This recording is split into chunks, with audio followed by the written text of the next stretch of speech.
বিষাক্ত ছেলে কেন এখন জেলে? এটা সবচাইতে বড় প্রশ্ন আমাদের পশ্চিমবঙ্গের হিন্দুদের জন্য। দেখো, এই প্রশ্নের উত্তর আমি দিতে আসিনি, কারণ তোমরা সবাই জানো যে কেন জেলে আছে।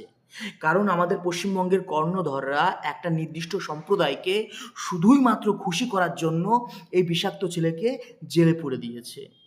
আমাদের পশ্চিমবঙ্গের কর্ণধররা একটা নির্দিষ্ট সম্প্রদায়কে বোঝাতে চাইছে যে আমরা তোমাদের সঙ্গে আছি, তোমরা আমাদের মানুষ, তোমাদের হ্যাঁতেই হ্যাঁ, তোমাদের নাতেই না। জাস্ট এই কারণে সামনে ভোট না। তো এটা নিয়ে আমি তোমাদেরকে কোনো রকম সাফাই গাইতে আসিনি। আমি এসছি অন্য একটা বিষয় নিয়ে আলোচনা করতে।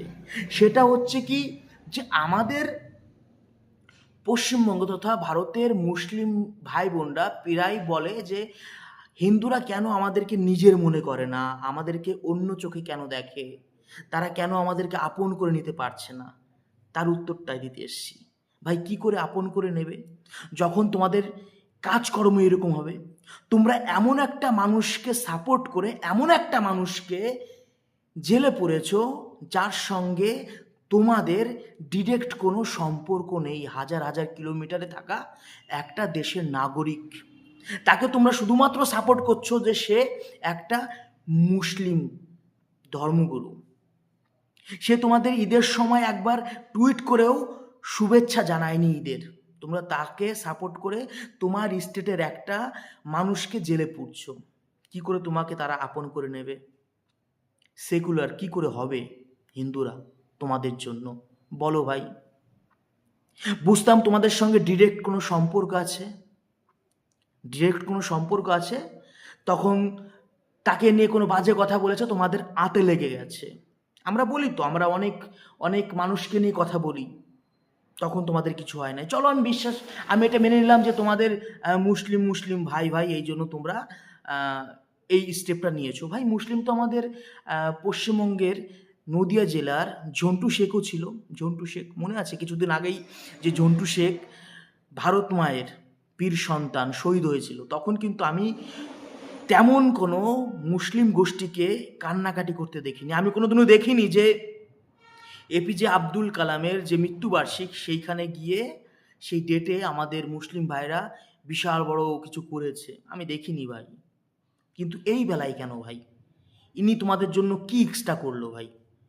আমি যতটুকু জানি, ইনি ডিরেক্ট কোনোদিনও তোমাদের সঙ্গে এসে দেখা করেনি, তোমাদের হয়ে কোনোদিনও কথা বলেনি। তাহলে কেন? যদি তোমরা এই জিনিসটা করো, তাহলে তো হিন্দুদের মাথার মধ্যে এই জিনিসটা ঢুকবেই যে ওরা তো আমার না। কারণ ওদের কাছে নিজের স্টেটের একটা ছেলের থেকে বড় হয়ে যাচ্ছে হাজার হাজার কিলোমিটার থাকা, মানে দূরে থাকা একটা ব্যক্তি। তাহলে তোমাকে তারা কি করে আপন ভাববে ভাই, বলো? হুম? তোমরাও তো তোমরাও তো কথায় কথায় হিন্দু ধর্মের দেবদেবীকে অপমান করো, করো তো, অস্বীকার করার জায়গা নেই, করো তো। তুমি হিন্দু ধর্মের দেবদেবীদেরকে অসম্মান করে বুক ফুলিয়ে পশ্চিমবঙ্গে থাকছো, আর হাজার হাজার কিলোমিটার দূরে একটা মানুষ তার এগেনস্টে কথা বললে পরে তোমাদের ফাটছে কেন ভাই?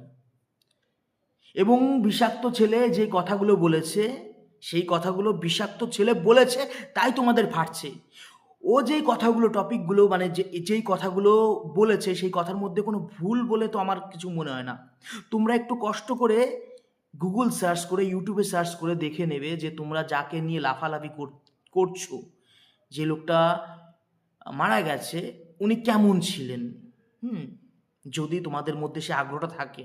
কিন্তু আগ্রহটা তোমাদের নেই এই জন্যই কারণ আমাদের একটা বিশাল বড় ধর্ম, সেটা হচ্ছে কি, যে আমরা নিজের মানুষের ভুল দেখতে চাই না, ভয় লাগে। নিজের মানুষের বাস্তব রূপটা দেখতে আমরা ভয় পাই, আমরা লুকিয়ে থাকি, না না না না, ও এরকম হতে পারে না। এই বিশ্বাসটা, এই এই অন্ধবিশ্বাসের জন্য তোমরা কোনোদিনও ওই লোকটার সম্বন্ধে জানতে চাওনি। তোমরা যেটা জেনেছো সেটা হচ্ছে কি, সে একজন মুসলিম ধর্মগুরু, বাস। কিন্তু উনি লাইফে কি করেছে না করেছে সেটা তোমরা জানতে চাওনি। আজকে বিষাক্ত ছেলে তার মুখ দিয়ে হয়তো বলেছে, তাই তোমাদের খারাপ লাগছে, কিন্তু এটা ওনার মুখ দিয়ে বলা লাগবে না। তোমরা গুগল সার্চ করো না ভাই। উনি একবারে 3,000 মুসলিম মানুষকে, একটা মুসলিম মেয়ের চুল দেখা যাচ্ছিল বুরখার ভিতর দিয়ে, তাকেও একটা ডিক্টেটরশিপ চালাতো। তাকে নিয়ে তোমরা এত মাতামাতি করছো কেন ভাই? এরকম একজন মানুষকে নিয়ে মাতামাতি করে তুমি তোমার স্টেটের একজন, তোমার কাছের একজন মানুষকে জেলে পুরে দিচ্ছ, তারপরেও তোমরা আশা করো যে সেই মানুষগুলো তোমাদেরকে আপন চোখে দেখবে না ভাই। এটা বাস্তব সম্ভব না। তোমাদেরকেও তো একটুখানি দেখতে হবে যে না, ছেলেটা যেটা বললো এটা ঠিক না ভুল, কোথায় কোনটা বলেছে, স্যাক্রিফাইস করার জায়গা কি আছে? তোমরা কিচ্ছু দেখোনি। তোমরা তোমাদের জেদটা ধরে রেখেছো, আর তোমাদের জেদের উপরেই আজকে এই ছেলেটা জেলে যাচ্ছে। তো এটা আশা করো না ভাই, এই রকম কাজকর্ম করার পরেও যে কিছু মানুষ তোমাদেরকে নিজেদের বুকে জড়িয়ে ধরবে। এই ডিফারেন্সটা তোমরাই তৈরি করছো ভাই, আমরা না।